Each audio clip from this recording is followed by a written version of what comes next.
Muy buenas a todos y aquí estamos en un nuevo programa y en esta ocasión tengo el honor y la alegría de contar de nuevo con Jon Artiles del canal El Adepto Iniciado.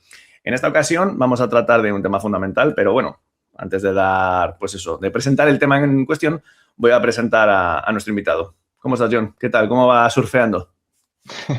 Hola Javi, pues muchas gracias por la invitación y la verdad que siempre estamos en ello, en la tabla de surf encima. Yo ya me he impreso, tengo aquí unas Ah, ya camisetas. veo, ya veo. Ya, vamos, estoy para la ocasión, me dejo el pelo largo, en plan aspecto surfero, apareceré en breves con unas gafas de sol, porque Total. la cosa se pone muy, muy, muy calentita en estos tiempos que estamos viviendo, que no sé si serán tiempos finales, no sé lo que son, pero desde luego están siendo increíbles, increíbles. Este año se viene fuerte, parece. Sí, estábamos hablando off the record, ¿no? Precisamente del trabajo de Aingeru García, Sí. que le hemos visto en Canal 5 presentando la secuela del Poder de la Magia y que a todos los espectadores os recomendamos porque, bueno, resulta impresionante. Hoy, de hecho, justo el día que estamos grabando este programa, que es el 22 de mayo del 26, Aingeru lanza creo que se llama El Imperio de los Monos o algo así, no me acuerdo muy bien, y tiene una pinta impresionante. Pero, bueno, pues precisamente igual motivados un poco por todos estos asuntos que estamos viviendo, quise convocar a Jon para poder hablar al respecto de unas fuentes que en su día un espectador me recomendó y que son los libros de Filum Perennis, bueno, pues una serie de libros sobre esoterismo de índole cristiana. Vamos a empezar con este que se llama La Navidad o la Metafísica del Nacimiento. Y es que, bueno, pues como ya he podido ir constatando en otras fuentes, ¿no? Como el concepto Rosacruz del Cosmos, libros como los de Blavatsky, muchísima más gente. Tal vez lo que se cuente en este caso en el Nuevo Testamento pues tenga una profundidad análoga a la que los cabalistas comentan con respecto a lo que está en el Antiguo. O sea, parece que la Biblia es un material iniciático. Y de hecho, se me ocurre sincrónicamente que si quieres, antes de empezar la presentación, Jon, podríamos plantear esta pregunta. ¿Qué te parece? ¿Crees que la Biblia es un libro iniciático y no algo para el vulgo, para que piensen, pues eso, en Jesucito y la Virgen María? Bueno, desde mi punto de vista yo creo que es las dos cosas, o incluso ¿Vale? se podría decir que tres cosas, que es material para el vulgo, que es material que sirve como manipulación, ¿no? de masas, pero también creo que hay muchas claves escondidas que se pueden abordar desde muchos puntos de vista. O sea, creo que la Biblia se puede interpretar de manera simbólica, también de manera astroteológica, como tratamos en el programa anterior, pero en el fondo parece, o a mí por lo menos me da la impresión, de que es un libro iniciático o un libro de magia. Yeah. Sí. De ese poder. Sí, De ese poder de la magia. Sí, yo estoy de acuerdo. Precisamente, mira, de nuevo por la sincronicidad, ayer estaba trabajando y tengo un alumno al que aprecio mucho, que, bueno, él es protestante. Y claro, él me decía y defendía a ultranza la literalidad de lo que está expuesto ahí, ¿no? De hecho, él me decía ahí pues un poco a hurtadillas, con cierta timidez, ¿no? Porque me decía, no te quiero ofender. Me decía, no me ofendes. Pero me comentaba y me decía que, claro, que cómo es posible que si la Biblia es absolutamente palabra revelada, es indiscutible, que yo pudiera ver en, bueno, pues yo qué sé, pues en el yoga basista, que lo tengo aquí, o en libros de taoísmo o de budismo, lo que fuera, ese mismo tipo, ¿no? Me citaba, por ejemplo, la Bhagavad Gita, que yo le había recomendado leer, todavía no lo ha hecho. Y claro, me decía, ¿y cómo es posible que veas en eso lo mismo que yo siento? Yo le decía, claro, a ver, lo divino se revela a lo largo de la historia de la humanidad de diferentes formas, en diferentes culturas. Pero no, había esa literalidad. Entonces, claro, sin ánimo de, no quiero ofender precisamente a este alumno tan querido, pero claro, ahí está, esa visión del vulgo, que incluso los autores, ¿no? de este libro, que se llama La Navidad o la Metafísica del Nacimiento, y los otros que vamos a tratar, ya comentan. Hay algo muy profundo y que atañe a lo iniciático, como decíamos. Teniendo en cuenta, y ya te lanzo otra pregunta y ya pasamos luego a la presentación, que lo iniciático para mí corresponde a la interiorización de los arquetipos que hay dentro, ¿no? O sea, de qué manera nos puede exacto. servir. Y claro, tanto individual como colectivamente, porque sí que pareciera que también esos textos encierran algo muy sabio a la hora de cómo transitar, incluso los momentos que estamos, bueno, yo diría que sobre todo los momentos que estamos viviendo. Pues si quieres comentar algo al respecto. Sí, pienso como tú en ese aspecto, que la forma de interpretarla literal, desde mi punto de vista, y tampoco, como dices tú, quiero ofender a nadie, es Mm, la, vamos a decir, la capa de cebolla más externa y menos útil desde mi punto de vista, yo me he topado con mucha gente, ya sabes que hay ciertos temas que son peliagudos a la hora de tratarlos con gente y se te pueden lanzar al cuello, ¿no? Pero yo he tratado con gente que de alguna manera creen que hay alguien que con un bastón abrió el mar en dos. Entonces, sin ánimo de ofender, para mí, o sea, yo respeto, pero para mí no es algo ni que me aporte nada, ni creíble incluso. Ya tú sabes también que hay quien lo relaciona con extraterrestres. Sí, También lo hablamos en el programa anterior. Tampoco me quedo ahí. tampoco. Entonces, claro, yo siempre intento rescatar lo útil, como tú dices, lo iniciático, lo que te puede iniciar en ti cambios o mejoras. Porque al fin y al cabo es lo aprovechable, lo útil. Yo quiero verlo de alguna manera así. Sí, coincido totalmente. Sí, lo que prende, ¿no? Esa llama.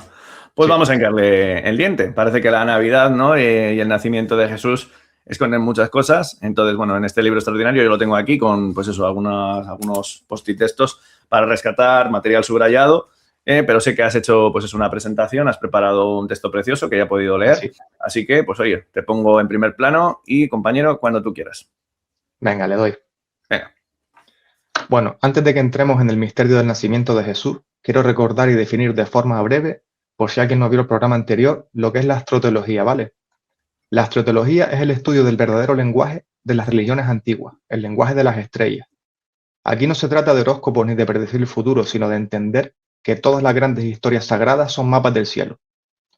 Los antiguos sabían que el Sol, la Luna, los planetas y las constelaciones no eran solamente luces en el firmamento, eran símbolos vivos de verdades espirituales. Entonces, cuando hablamos del nacimiento de Jesús, no hablamos solamente de un niño en un pesebre hace 2000 años. Hablamos del Sol espiritual, que cada año desciende al punto más oscuro del invierno para traer luz, esperanza y liberación. Entiéndase aquí el invierno como la parte oscura dentro de nosotros. Entonces, para mí, eso es la astroteología, el puente entre lo divino y lo humano, entre la historia sagrada y la vida de cada uno de nosotros. Entonces, comienzo con una frase que todos conocemos muy bien. Al principio, Dios dijo, hágase la luz. Apareció la luz y Dios vio que era buena y la separó de la oscuridad. Entonces, cuando leemos esto en la Biblia, surge la misma pregunta. ¿Puede alguien común como nosotros decir también, hágase la luz y crear una luz que aleje sus propias sombras y problemas?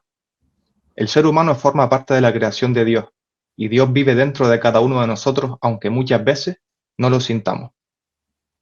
Dios no es las cosas en sí, pero está presente en todas ellas. Aquí surge una pregunta importante, que es la que hicimos antes. ¿Puede el ser humano descubrir esa presencia de Dios dentro de sí mismo?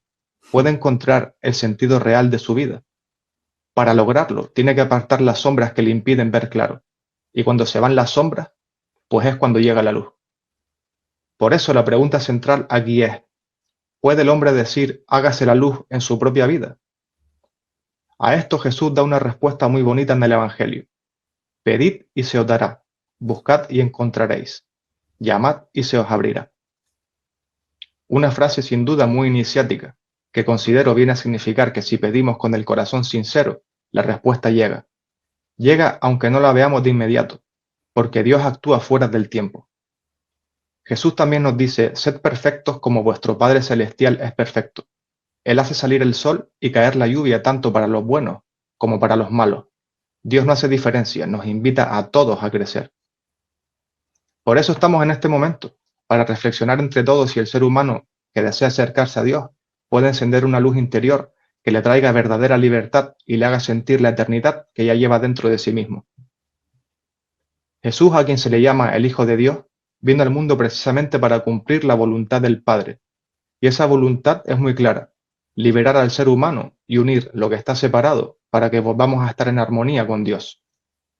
Entonces, si tenemos en cuenta esto, la pregunta que viene es, ¿qué tiene que hacer cada uno de nosotros para que esa liberación ocurra?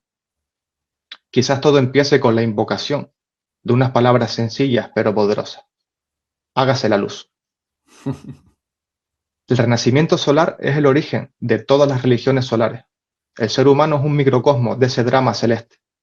Dios es el sol central que radica en cada ser manifestado. Entre otras cosas, también se dice que está en todas partes, porque es el eje del zodiaco. Aquí también hablamos la otra vez de la rueda del zodiaco, ¿no? Hay que distinguir entre el Hijo de Dios y el Hijo del Hombre. O sea, Dios está siempre como parte de la perfección. No pueden hacer imperfección de lo perfecto. Sin embargo, Dios creó seres que sí pueden equivocarse. ¿Pero por qué y con qué fin? Pues porque para que exista la verdadera perfección tiene que haber libertad y un ser creado debe poder elegir. Es decir, que aunque Dios esté presente en él, debe tener su propia capacidad de decidir. Esta libertad es como la historia del hijo pródigo. El hijo es libre de quedarse en su casa con su padre o de marcharse. Muchos eligen marcharse y cometer errores, pero también pueden elegir volver. Pero no es un volver por miedo, sino por amor sincero y voluntad limpia. Esto significa que no se trata de regresar a Dios por error, sino por deseo real de estar unidos a Él. Si miramos el relato de la creación en el Génesis, vemos algo realmente curioso. Dios dedicó poco tiempo al cielo y mucho más tiempo a la tierra. Son famosas las frases: primero separó la luz de la oscuridad, luego separó las aguas de arriba de las de abajo, creando el cielo y la tierra firme. A partir de ahí, casi toda la obra de Dios se centró en la tierra. ¿Por qué tanto esfuerzo en la tierra? Pues porque la tierra representa el lugar donde surge el problema y el desafío. El cielo ya estaba en orden. La tierra necesitaba más atención para poder existir y desarrollarse, porque este reino es como un lugar de un gran experimento cósmico en el que los seres tienen que enfrentar la densidad, la dualidad y, como consecuencia de estas, la ilusión de separación. Nosotros, desde un punto de vista occidental, solemos decir Dios existe. En otras tradiciones se dice de otra forma, se dice Dios es, o en otras corrientes, yo soy. Esto significa que la existencia es un regalo que Dios nos da, porque Él es la fuente y todo lo que existe sale de Él, pero no es lo mismo que Él. Todo lo sagrado forma parte y nos habla de que está más allá del tiempo y del espacio, pero para que nosotros como seres de este plano podamos tocarlo, tiene que manifestarse en nuestro mundo cotidiano. Entonces aquí surge una palabra que aún sigue sembrando confusión hoy en día, ya que el significado que se le da no es el que realmente tiene. Esa palabra es sacrificio, que lo que realmente significa es convertir en sagrado, pero que hoy en día la mayor parte de las veces se utiliza como sinónimo de ofrenda o con una connotación puramente negativa. Entonces, repito, sacrificio significa hacer sagrado lo que antes no lo era. Sí, y perdona si no meto la cuchara, aquí me acuerdo del libro, porque efectivamente comentaba, creo que era en latín, ¿no? Sacrum facere, y que era eso, efectivamente, hacer sagrado. Ahí, pues, vamos, me retrotraigo a las palabras de Swami Satyananda, que lo suelo traer mucho a colación porque me marcó aquella charla que tuve con él, de resacralizar. Si hay algo que ha llevado a nuestra sociedad, porque no, porque el mundo sigue igual, el mundo sigue siendo maravilloso, aunque nos llenen los cielos de mierda. Es esa capacidad de volver a resacralizar. El mundo está como está porque ya no vemos prácticamente ningún acto, por maravilloso que sea, como algo mágico, como algo sagrado, como un acontecimiento en sí, ¿no? Entonces, claro, este hecho, vamos, nos reconcilia con una realidad. Y luego, por otro lado, me ha gustado mucho el apunte que también me retrotraía, ¿no?, a la lectura del libro, cuando el autor hablaba del término existencia, y en este caso de ex-estar, es decir, la existencia, que en estos ámbitos hablamos mucho de creación o de manifestación, que a mí me gusta bastante más, es algo que está fuera de Dios, fuera, o sea, fuera porque, claro, sí, Dios puede estar permeando toda su creación precisamente, pero Él es algo que está más allá del tiempo y del espacio. Ni siquiera me gusta llamarle Él, ¿sabes? Entonces, claro, estar fuera, bueno, pues tal vez nos dé un indicativo de que podemos estar dentro y poder reconectarnos, ¿no?, con esa esencialidad. Muy bien traído el apunte de las religiones, bueno, o las tradiciones orientales, en las que se habla de eso, ¿no?, de ese yo soy, o de que, bueno, somos. Es un Sí, estado de ser. si lo llamamos Él, como tú dices, podemos caer en dos trampas. Claro, Una que es como verlo como algo externo a nosotros, eso y es. otra es verlo desde el punto de vista, si no me equivoco, creo que en hebreo Él es una forma también de llamar a Dios, ¿no? Sí. Entonces podemos estar cayendo en esos dos agujerillos, por decirlo de alguna forma. Y de hecho en un peligro que a mí me parece muy concreto, que me retrotrae de nuevo a lo que te contaba antes, ¿no? De este alumno y de esa visión, que es ver a Dios como el supremo gobernante del universo, ¿no? Y por supuesto, la gran paradoja que a mí me llama la atención y que hoy estamos analizando es, claro, Jesús es el Hijo de Dios, pero al mismo tiempo es Dios. Entonces, claro, ahí se crea una especie de contradicción, ¿no? Y claro, Dios mandó a su hijo para sacrificarle y tal, pero no estás diciendo que Jesús es Dios encarnado. Yo le planteaba al alumno ¿no? Y le decía, no estás diciendo que Jesús es Dios encarnado. Bueno, ya, pero es una metáfora. Ah, bueno, pero es una metáfora, pero tú me estás hablando de literalidad. Entonces, ¿en qué quedamos, no? Se crea una especie como de carácter neurótico que no es religioso, no te religa, no te une a Dios, sino que le ves como, y es algo que lo hablo mucho, que es esa concepción de rey, de melech, como dicen en hebreo, lo que te lleva es, bueno, pues precisamente a lo que estamos viendo a día de hoy. O sea, Dios es el supremo arconte, vamos a decirlo de esta forma, yo me plego a su diseño, pero claro, como de él emana un poder y yo me plego a él y tú no te plegas a él, a mí me va a llegar cierto poder con el que te voy a pisotear. Entonces, claro, se crea una jerarquía entrelazada muy peligrosa, que conduce a fundamentalismos y ahí es donde toda esa división que yo precisamente, y me estoy aprovechando de la sincronicidad, ayer se lo comentaba a este alumno, porque claro, le decía, pero es que tú estás personalizando esto, pero si me hablas de un adventista no protestante, lo ves de una forma, vamos, como sesgada. Si me hablas de un católico romano, lo ves de forma vehemente. Ya ni te cuento cuando le nombré a un musulmán. Y claro, todo esto son concepciones abrahámicas. Claro. Cuando le hablé de la Bhagavad Gita, el gesto le cambió y veías ya casi un poco un conato de desprecio. Entonces, claro, no podemos personalizar a Dios, no podemos hacer de Dios una idea egoica. Y ese es el gran problema. Por eso tenía tantas ganas de hablar de estos temas. Te dejo seguir. Sí. Venga. Bueno, si tenemos en cuenta esto, podemos considerar que la venida de Jesús al mundo es el mayor sacrificio. Sí. Es decir, Dios, que es infinito, se limita y se hace hombre por amor, que es justo lo que acabas de nombrar. Para los cristianos, este momento, ¿dónde comienza? En un lugar humilde, en un pesebre, una gruta donde se guardan los animales. Cuando nos referimos al pesebre no es solamente un detalle histórico, sino que es un símbolo poderoso. Esto enseña que lo más grande nace en lo pequeño y en lo oscuro. Otra frase que Jesús dijo es, cuando ores, entra en tu habitación, cierra la puerta y ora a tu Padre en secreto. Esto viene a significar que Dios se encuentra primero dentro de nosotros, en lo más oculto. Y esto me hizo recordar, seguro que conoces la palabra vitriol, ¿no? Que se usa en algunas órdenes esotéricas, que significa, si no recuerdo mal, visita interior a terrae, rectificandum in Venus occultum lapidem. O sea, visita el interior de la tierra y rectificando encontrarás la piedra oculta. Entonces veo mucha similitud con todo esto. Total. El lugar donde nació Jesús se llama Belén, que en hebreo significa casa del pan. Entonces Jesús nace en la casa del pan y más tarde dirá, no solo de pan vive el hombre, sino de toda palabra que sale de la boca de Dios. Es bien sabido que todos en la última cena, donde Jesús convierte el pan en su propio cuerpo, así el pan se convierte en alimento espiritual, que si nos fijamos es lo que hoy día vemos en la Eucaristía.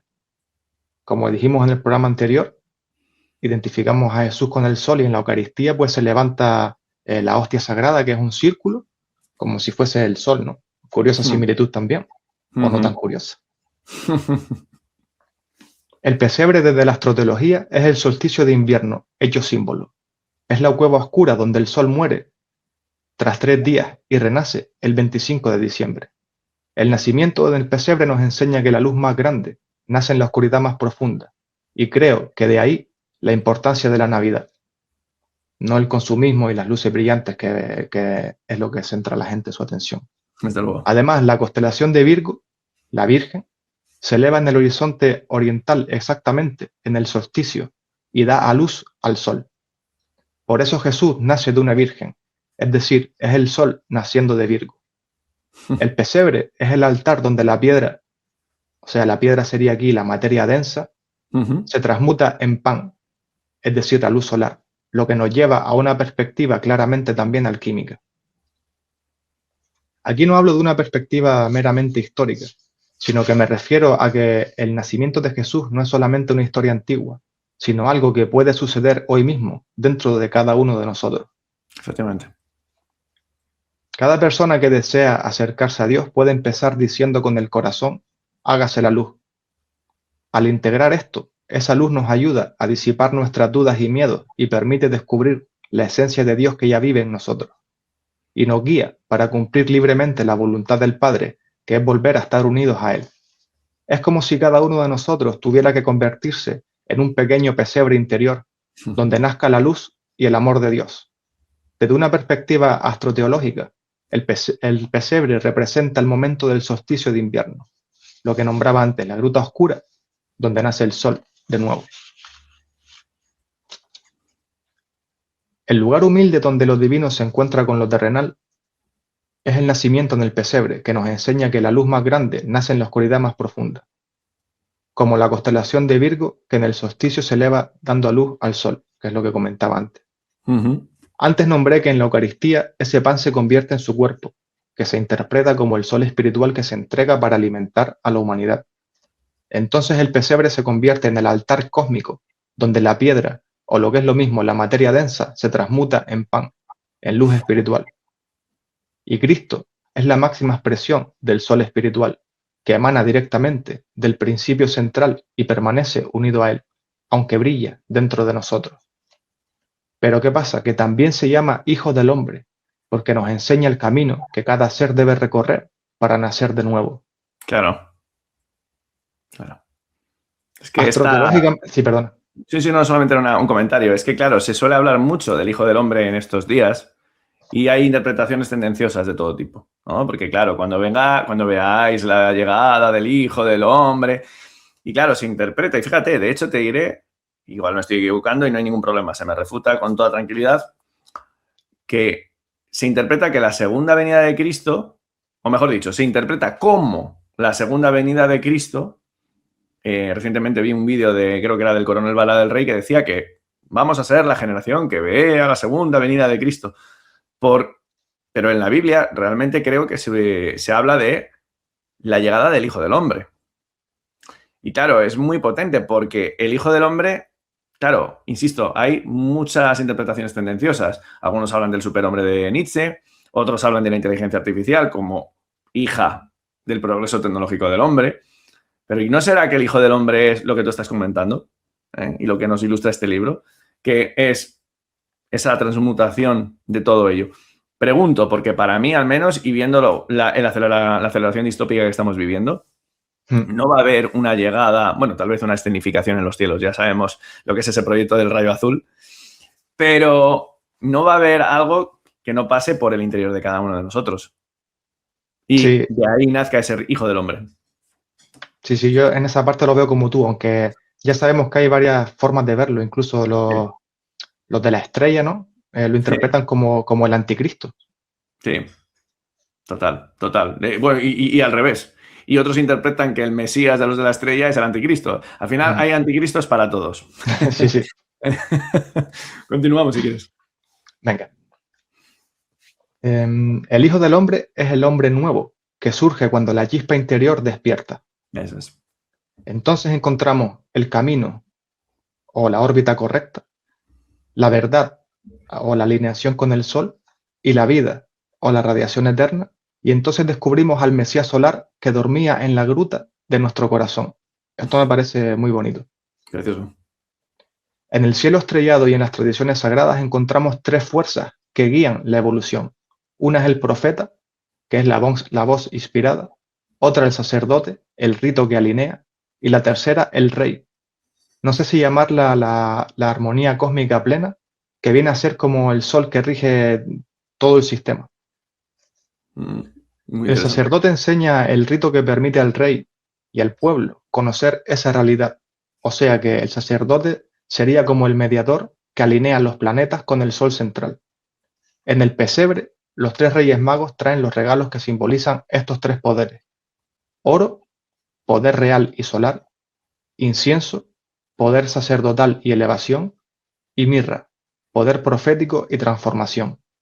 Cuando estos tres se armonizan en nosotros, la realidad universal desciende y automáticamente se ordena nuestro microcosmos.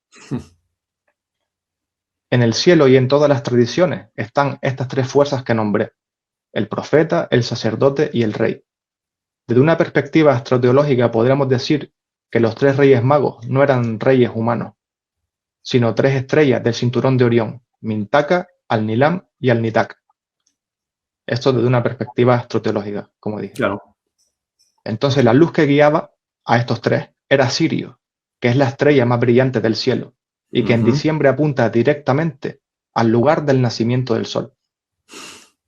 Podríamos decir que cuando estas tres estrellas se alinean con Sirio en el solsticio, marcan el nacimiento del sol. Mira. José representa la búsqueda activa, acción constante, nobleza y justicia. Es la flecha que apunta hacia la verdad, como el sol que avanza por el zodiaco sin detenerse. María representaría la actitud lunar femenina, recepción, humildad y apertura. Es el cáliz que se vacía para ser llenado por la luz solar. Ambas actitudes son necesarias en el gran ciclo: acción y receptividad, emisión y absorción.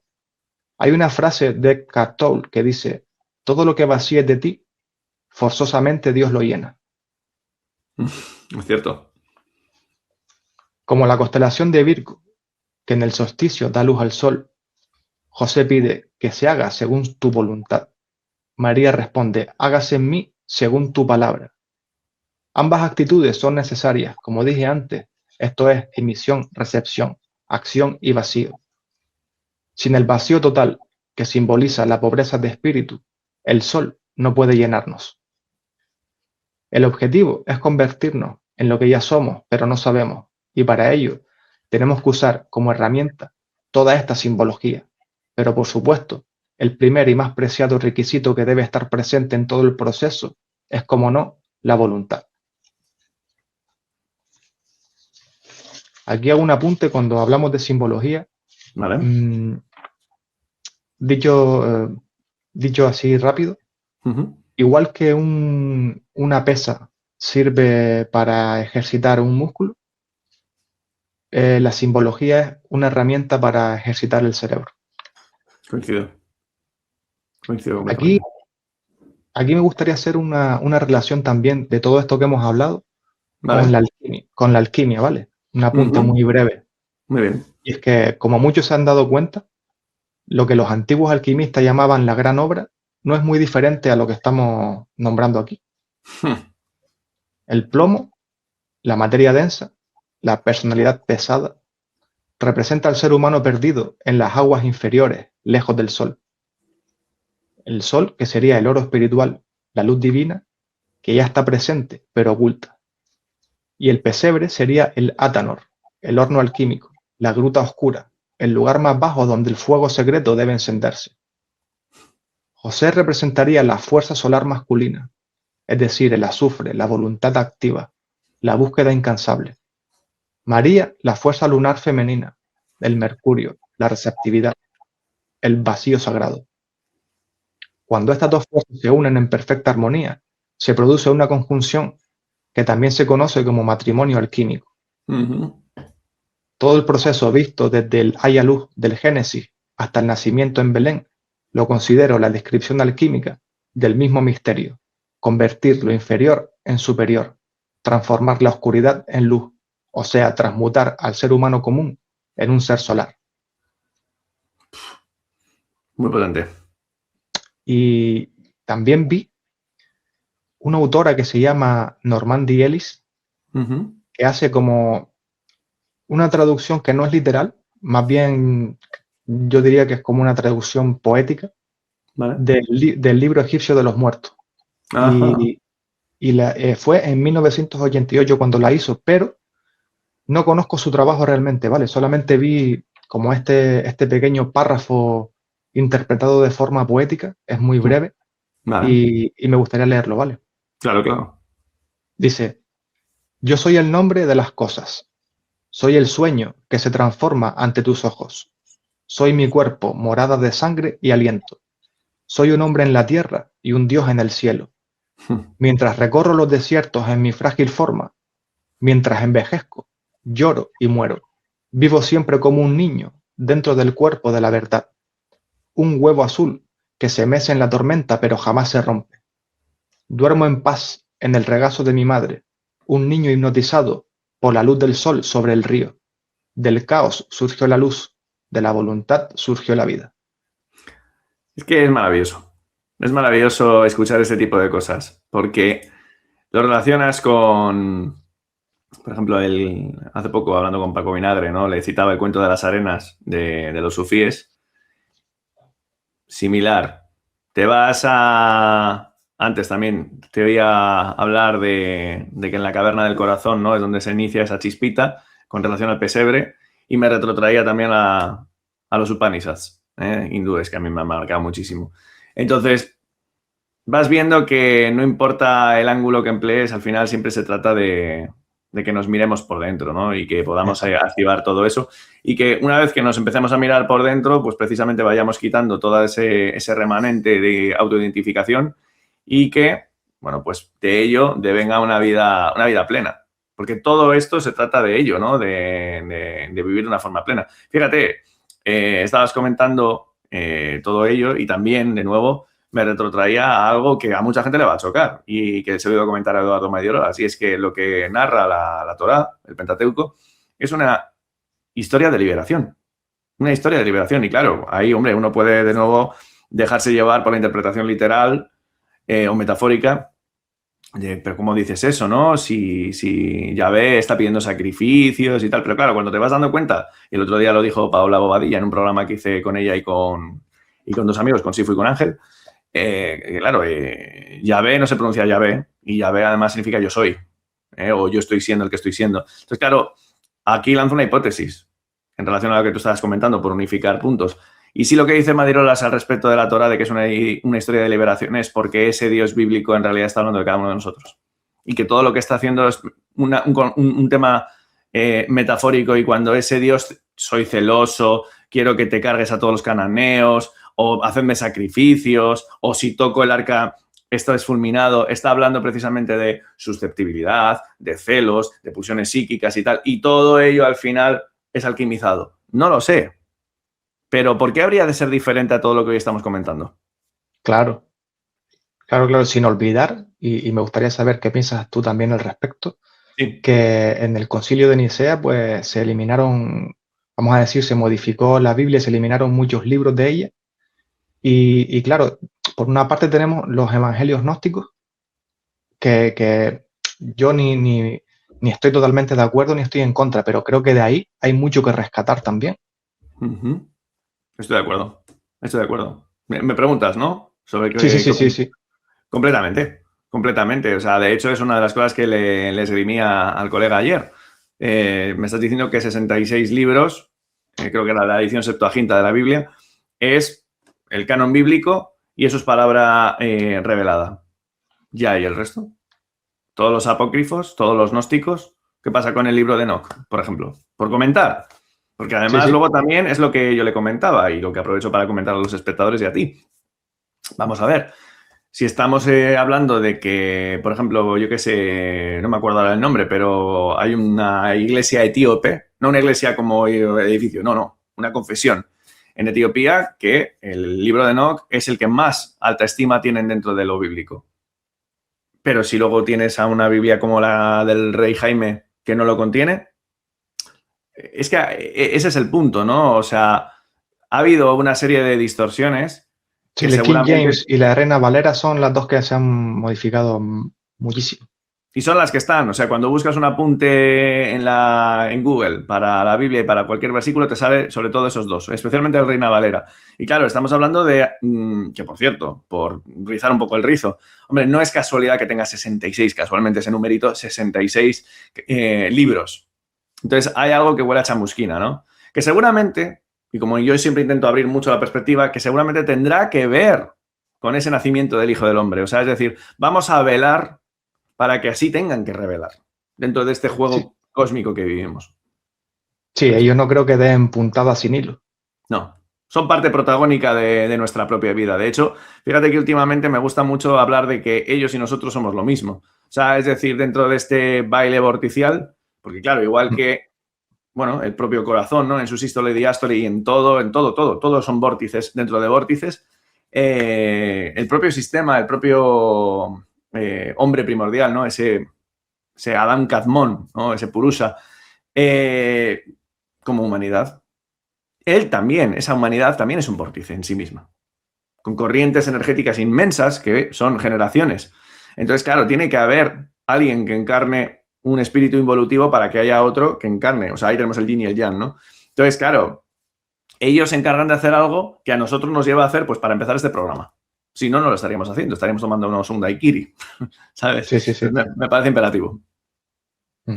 Seguimos, Y si quieres. también, no, yo ya acabé, Vale, pero recordé, me vino como a la mente también, se ha hablado mucho de Jung, de que si era masón, de que si unas historias ahí, pero a pesar de todo lo que se pueda decir, creo que hay ciertas cosas que se pueden rescatar que son útiles y verdaderas, porque a colación de todo lo que estamos nombrando hoy aquí, no recuerdo exactamente cómo era la frase que él decía, creo que era como, nadie se ilumina fantaseando figuras de luz, sino haciendo consciente su oscuridad.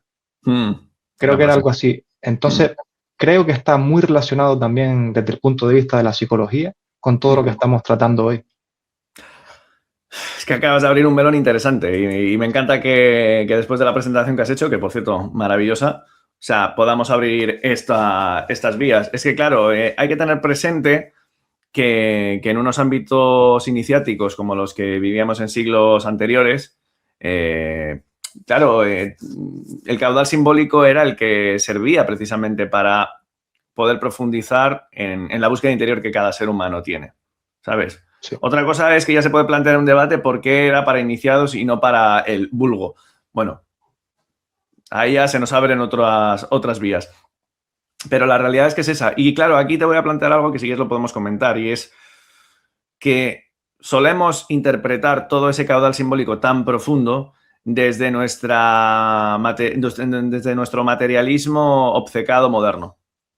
Yo, de hecho, comparto bastante visión de la escuela tradicionalista de gente como René Guénon, ¿no? Julius Evola y demás. No soy tradicionalista, pero sí que comparto ciertas cosas. Y es ese carácter crítico al respecto de la interpretación de todo ello en esta época. Y claro, lo vemos de nuevo de forma muy tendenciosa y sobre todo reduccionista. Fíjate hoy todo lo que hemos analizado en torno a la Navidad, vamos, pues que no habrá en otras partes. Y de hecho, está trayendo cola, porque al hilo de lo que está pasando, pues por ejemplo, en Israel, pues claro, si se lleva a la literalidad, provoca todo esto. Pero tenemos mucho que poder discernir al respecto de ello. ¿Sí quieres comentar? Sí, al final creo que de lo que se trata es de eso, de romper límites en nosotros mismos para poder abrir nuevas interpretaciones y poder, vamos a decir, absorber o hacer germinar pues nuevas semillas que nos hagan ver las cosas de otra manera.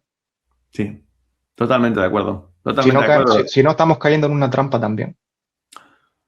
Y parece que está siendo así, porque de hecho, a veces conjeturo qué es lo que puede pasar. Antes te he comentado, ¿no? El vídeo que lo podéis buscar y, oye, que me parece súper bien, cada uno puede opinar lo que quiera, pero cuando vi el vídeo hace una semana de Vara del Rey hablando eso, de que íbamos a ser la generación que viera la segunda venida de Cristo. Claro, yo te planteo una cuestión, John. Dime. Si ya prácticamente el estado de la sociedad es pues poco menos que un manicomio, ¿no? O sea, por todo lo que ha ocurrido, lo que está ocurriendo, porque además es que prácticamente se va a saco, ya se lanza todo, no sea el Hanta, sea el ébola de nuevo, sea todo lo que tenemos. Vale, imagínate que en ese estado de la cuestión, de repente, por cierto, interesante, un retorno a la religiosidad un poco impostada que está habiendo en todas partes, ¿no? Te escenifico la segunda venida. ¿Qué puede pasar? ¿Estás hablando de Blue Bean o algo así? Es que yo sospecho que va por ahí, porque vamos a ser sinceros, vamos a enlazar las cosas. ¿Cómo podría escenificarse la llegada de un Mesías que aunara al fundamentalismo religioso que hay en todas partes, ¿no? Especialmente el evangélico, también el católico, con la nueva era. Sí, sí, sería la forma de unirlo todo, te refieres, ¿no? Es que si no, no lo compro. ¿Cómo podría suceder? Y claro, y me refiero también, aparte de eso, por si quieres discurrir sobre ello, el impacto psicoemocional que tendría en la sociedad.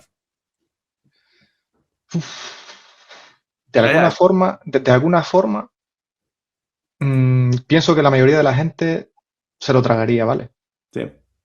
Y es peligroso porque al fin y al cabo, es como tú dices, la forma de llevarlo todo a un gobierno único, desde todos los puntos de vista, sería esa. Y ya sabemos ya que pueden hacerte escuchar voces en tu mente, pueden Sí. hacerte ver cosas en el firmamento. Entonces, de alguna forma, dentro de la mayoría de la gente, también está como esa necesidad de un salvador externo, ¿no? Como que sí, que puede cundir el pánico y se pueden romper muchas religiones y muchas filosofías, pero también pienso que en el fondo mucha gente está esperando eso de alguna manera, un Sí. salvador externo, ¿no? Entonces es muy peligroso desde mi punto de vista todo esto y pienso que la mayoría de la gente podría caer en esa trampa, lamentablemente. Yo creo que sí. Precisamente, no obstante, el hecho de que hace 6 años tuviéramos un enemigo invisible, ¿no? Un arma silenciosa para una guerra tranquila. Claro, pues ya vemos cómo se puso todo. Y bueno, por cierto, de nuevo, no hay puntada sin hilo. No es casualidad que se llama corona, ¿eh? Sí, sí. Porque la corona es la que se pone el rey para ejercer su mando. Entonces, bueno, habrá que vivirlo. Habrá que vivirlo. Pero bueno, creo que todo tiene una coherencia y un sentido, ¿no? Dentro de todo lo que estamos observando. Y bueno, pues veremos. De hecho, parece que este verano vienen curvas, como decíamos antes, ¿no? En relación al trabajo de Aingeru. El eclipse, sí. Sí, sí, eso es, exactamente. El impacto del eclipse, el mundial. No en vano también este año son 250 años de la fundación de Estados Unidos. Bueno, he ido a los Iluminados de Baviera también. Entonces, claro, parece que todo confluye y se está notando. De hecho, quería preguntarte, porque al menos aquí en mi casa lo comentamos a diario, que no hace falta consumir muchas noticias. Se palpa en el ambiente que hay algo. Hay algo, ¿sabes? ¿Cómo lo estás viviendo tú en tu zona? Pues mira, yo vivo en el campo, ¿vale? Vivo un Sí, poco igual que yo. alejado, un poco no, vivo bastante alejado de todo el mundo y Ujú, solamente tengo aquí a mis padres, ¿no? ujú. Entonces, más allá de notar los cambios electromagnéticos en el ambiente por culpa de lo que rocían y demás, Sí, no sé cómo explicártelo, pero yo siempre he sido alguien como muy intuitivo, ¿no?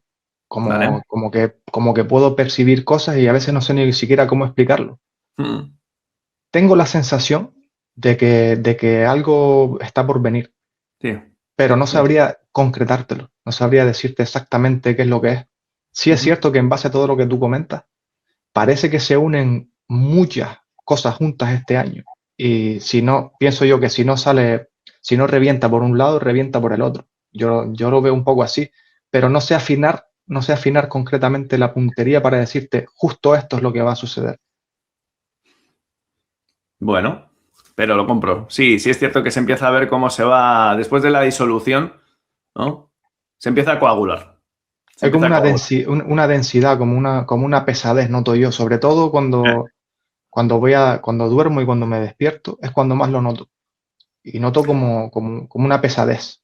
¿Te cuesta dormir? Porque ayer lo hablaba con otra Sí, alumna y sí, a mí sí, últimamente me cuesta mucho dormir. Yo creo que no sí. sé si es que los 5 gatos están en una frecuencia diferente, pero Puede desde hace ser. una semana se nota algo. Sí, sí, sí, sí.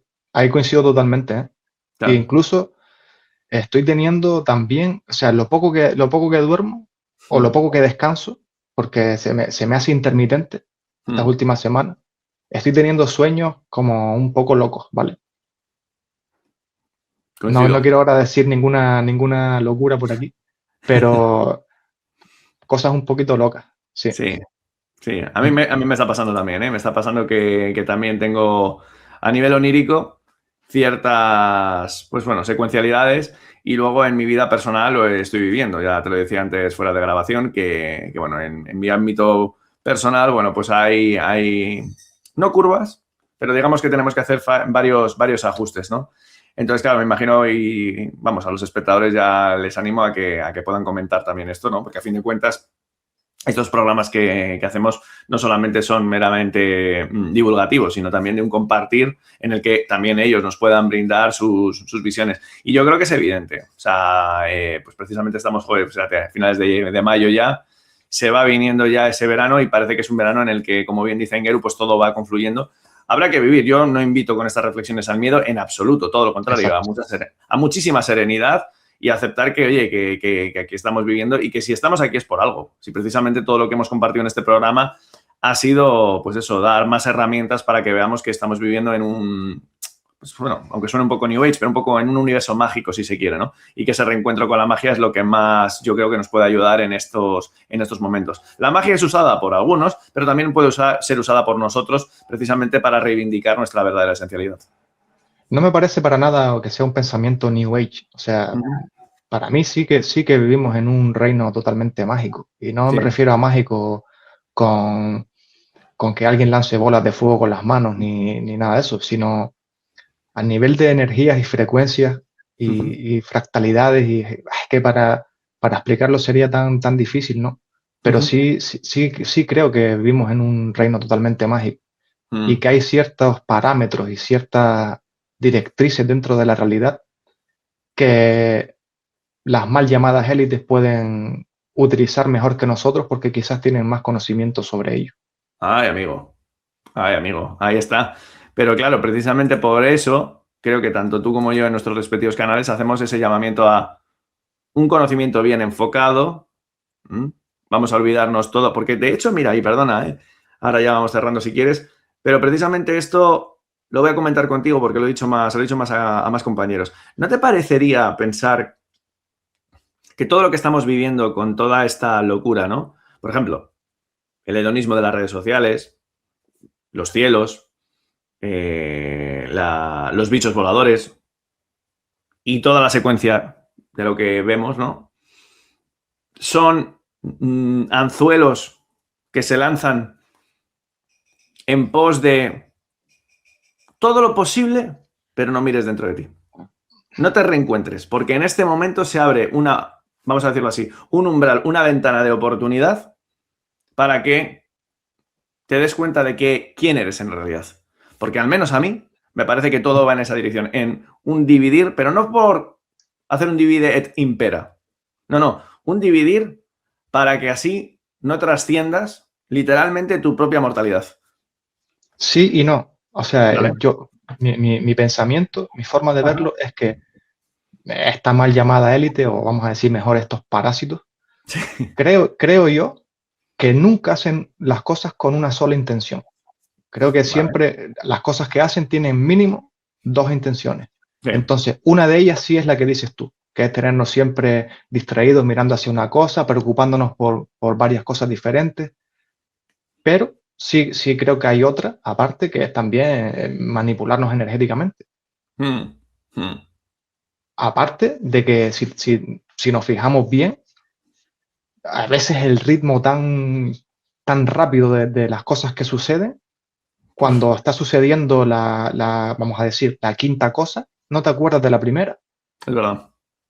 Es como una rueda muy rápida que te absorbe energía, te distrae o sea, no sé, para mí que hacen las cosas con varias intenciones a la vez, pero sí está claro que si vamos a lo más profundo, vamos a decir lo más importante, sí coincido contigo que creo que es el evitar que miremos dentro de nosotros mismos, porque todo lo que hacen, ya sea envenenarnos desde la alimentación, rociarnos del cielo, intoxicarnos con noticias, todo lo que hacen creo que es porque ellos saben lo poderoso que somos todos nosotros y la forma que tienen de anularnos, es desde varios frentes o desde todos los frentes posibles. Que es de locos, ¿eh? Sí. De locos. Sí, porque claro, ¿quién hace ese esfuerzo por querer controlar tanto? ¿Quién hace...? O sea, porque recientemente se lo comentaba a unos amigos, no me gustaría estar en el papel de esta gente. O sea, es decir, imagínate tener que estar... Claro, es que imagínate estar toda tu vida prácticamente sometido a un control mental. No sé, me viene a la mente, pues por ejemplo, yo que sé, uno que es un tipo de mi edad, de hecho, que es Guillermo de Inglaterra. O sea, estudiar en un colegio en el que te van a machacar mentalmente y emocionalmente para que seas un esclavo con muchos privilegios, pero no más que un esclavo, para que puedas ejercer ese control y puedas estar todo el rato conspirando en pos de mantener a la granja tranquila. La verdad es que tiene que ser una vida absolutamente horrible. Además, que es que sí, es verdad, genera algo que de hecho quiero reflexionar en un próximo programa que quiero hacer por mi cuenta, que es un mundo de mentira. Es un mundo de mentira. También pienso que esa gente nace dentro de unos círculos que Sí, si ellos mismos no, o sea, no conocen otra cosa, ya. pienso yo que los meten desde que nacen dentro de un círculo y Ujú, para ellos la vida es eso. cierto. Y también, no sé qué pensarás al respecto, ¿no? Ujú. Pero no es que yo crea firmemente, o sea, no es que yo sepa esto, pero sí creo firmemente en esto. Y es que mm, es una frase que no recuerdo dónde la vi, pero decía algo así como que los que dirigen todo este reino, todo este mundo, Ujú. no pueden ser humanos por la misma razón que los que dirigen una granja de pollos no son pollos. Tiene pinta. Tiene pinta. Yo me inclino un poco a pensar eso. ¿Y quién dice que esa gente a los que estás diciendo que consideras desgraciados o que no querría ser ellos, quizás a lo mejor no tengan nuestra propia naturaleza?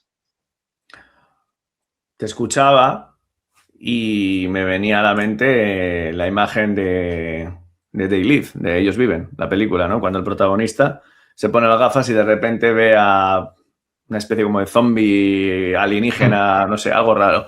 Y Carpenter, me parece que era el autor de esa peli, ya John dijo, Carpenter, sí. claro, ya dijo, ¿no? Es un documental, no es una película. Hmm. Entonces, claro, a ver, sí es verdad que bajo mi punto de vista, y aquí solamente puedo hipotetizar, sí que tiene pinta. Recientemente me he puesto a investigar mucho sobre temas de medicina y demás, por razones obvias, ¿no? Y claro, cuando vas viendo lo que es la función de la mitocondria, que es pues esas bacterias que tenemos todos en nuestras células, ¿no? Y que, claro, lo que están haciendo es procesar toda la que es la energía, Sí, ¿no? Y claro, y me retrotraigo a lo que se comentaba de los sumerios y lo enlazo con lo de Aingeru, ¿no? Se habla de que los sumerios tenían un genotipo totalmente diferente al resto de tribus de su zona. Y claro, si los sumerios prácticamente, bueno, hasta donde llegamos, se va remontando toda esa magia caldea desde Sumeria, o vete a saber desde dónde, hasta la actualidad, y nos vamos a ese genotipo, y luego yo me retrotraigo también a las palabras de, por ejemplo, Mario Sabán, de que un J es J, y no apunto solamente a los J, ¿eh? Ya sabéis que no soy tan simplista, pero que un J es un J porque su madre es J, claro, la madre hace heredar el ADN mitocondrial. Y si tenemos en cuenta que las religiones abrahámicas tienen procedencia sumeria, dices, ¿qué cojones está linaje. pasando?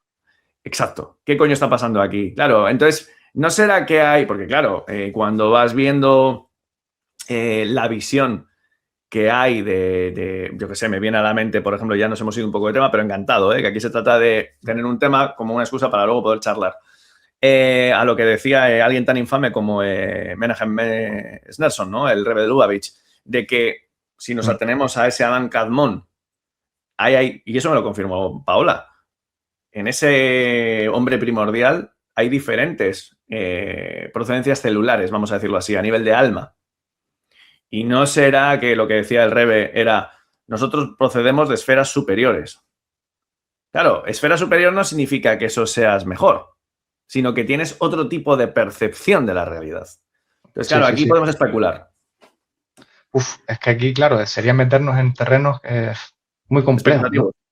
Sí, sí, sí. Pero claro, sí, en ese aspecto, bueno, quién de los que tenemos, vamos a decir, la misión de difundir toda esta información, no nos hemos dado cuenta de que hay gente que parece que está vacía? Efectivamente. Y mirando a los ojos, incluso, no hace Sí. falta ni siquiera hablar con ellos muchas veces. Mm. Ya se ha hablado de NPC, de portales orgánicos, de muchas formas, ¿no? Sí. pienso que no, que hay diferencia, que no somos todos iguales. Está fuerte lo que estoy diciendo, ¿no? Pero es mi manera de percibirlo es así. Es real. Coincido totalmente. Precisamente el canal Revelando el Velo hizo un informe maravilloso sobre mi película favorita, que es Blade Runner, que creo que está retratando lo que está por venir, con todo el tema de la inteligencia artificial y demás. Y él hablaba, se había dado cuenta de un detalle muy significativo, porque claro, Ridley Scott, que era un perfeccionista, bueno, había varios detalles que me pusieron los pelos de punta. Uno de ellos es lo que tú acabas de comentar. Decía, todo lo que eran los protagonistas que no eran replicantes, es decir, que eran humanos, no tenían chispa en los ojos. O sea, es decir, la creación, el hijo del hombre, la creación humana, artificial, había superado al hombre en cuanto a que había desarrollado alma. Y el hombre se había desalmado. Súper interesante, ¿no? Otro detalle que no se me pasó desapercibido es que la acción tiene lugar en noviembre del 2019, que fue justo cuando descubrieron el determinado bicho. No me lo creo, pero bueno. O sea, algo se venía con relación a lo que fue esa especie como de corte que se produjo en aquel momento, ¿sabes? Entonces es muy, muy interesante. Evidentemente, yo creo que precisamente lo que tenemos que hacer es activar. O sea, nadie va a tener esa chispa en los ojos a menos que activa el fuego interior. Lo has comentado antes, ¿no? Y claro, una de las razones que nos lleva a nosotros a divulgar es precisamente porque tenemos esa activación y es lo que yo creo que tratamos de coger y de generar, ¿no? en los espectadores. Sí. Por eso. Sí. Pues compañero, ha sido un placer. La verdad es que nos ha quedado un programazo. El placer es mío de poder estar de nuevo en tu canal. No, sí, siempre ya sabes que es más que bienvenido. Planteamos en breves otra charla de astroteología. Lo diré, astroteología, se me traba la lengua, tío. ¿Verdad? Entonces, astroteología, lo digo así lentamente, con nuestro Jordan Maxwell particular que le tenemos aquí. Así que, nada, siempre maravilloso. Y nada, los espectadores, como siempre, muchísimas gracias. Espero que os haya gustado tanto lo que ha sido la exposición de Jon como esta charlita posterior que hemos tenido. Y nada, que estamos aquí en estos momentos por algo. Hay que seguir viviendo, surfeando con muchas ganas. Un fuerte abrazo a todos.